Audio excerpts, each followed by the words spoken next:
So welcome to another A to Z of AV video.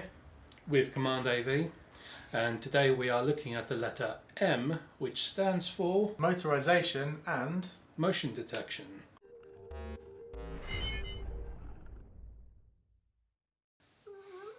That doesn't make any sense. Tell me more about motorisation. What is it in a nutshell? in a nutshell, motorisation is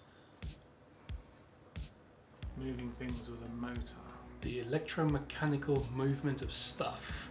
Yes. For instance, we sometimes use motorised TV brackets.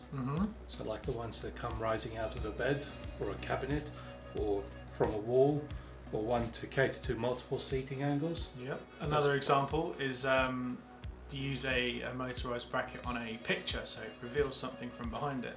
So again, you can hide a TV behind a picture, or maybe some speakers, so you've got a dedicated or a multifunctional room that has speakers in the wall, and you don't necessarily want to show them unless you're doing like a dedicated listening session. Push a button, it reveals the speakers, it converts the room into something else. It's good if you've got maybe one spare room but you want multiple things from the room. Bit like having a TV that rotates about an axis, where you've got two rooms either side of a television in the middle that can flip between the two rooms. Yeah. Rather than having two TVs backing onto each other. I mean, we did a Bang & Olufsen install with a base. Essentially, it was motorised, where when you turn the TV on, it brings it out into the room, so it becomes more of a centerpiece. When you turn it off, it rotates the TV back away from you, pushes the TV into the corner, which is quite nice. So another thing we could motorise is the, let's call them boring stuff. Door locks, or doors themselves, garage doors, gates, cameras, although generally that's built into it, but it's still a motorisation of something.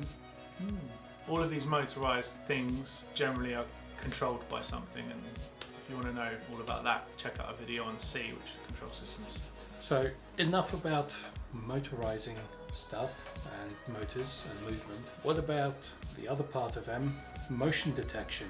Yeah, motion detection. It's more of a thing in itself. It doesn't really do much other than detects the motion and sends a signal to control system, whereby the control system receives the signal from the motion detector, and then we program that control system to do one of a million things that it can do. For example, a very basic motion detector would trigger a light to come on. Pretty simple. But you can do other things like, say, a motion detector in the garage that is only activated at night time, in which case you can set it up to maybe send an alert to your phone or a touch panel or a TV or through your speakers in your house. And that's when a motion detector really does come to life. Otherwise, it's just a pretty basic thing. Or you could even integrate motion detection with motorisation.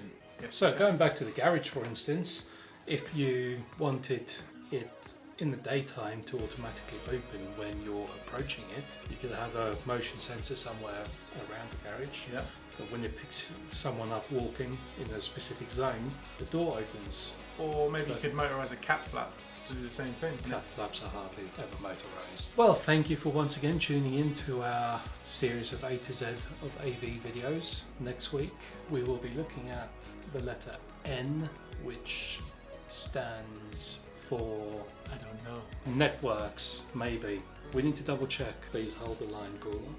Yeah, networks. Okay, so that confirms it. N stands for networks. It's a bit of a boring topic, but it is also the backbone of everything that we do. Without networks, we'll forever be running serial control cables everywhere and relying on infrared, which we don't want to do. It's not very good. Cool. Bye.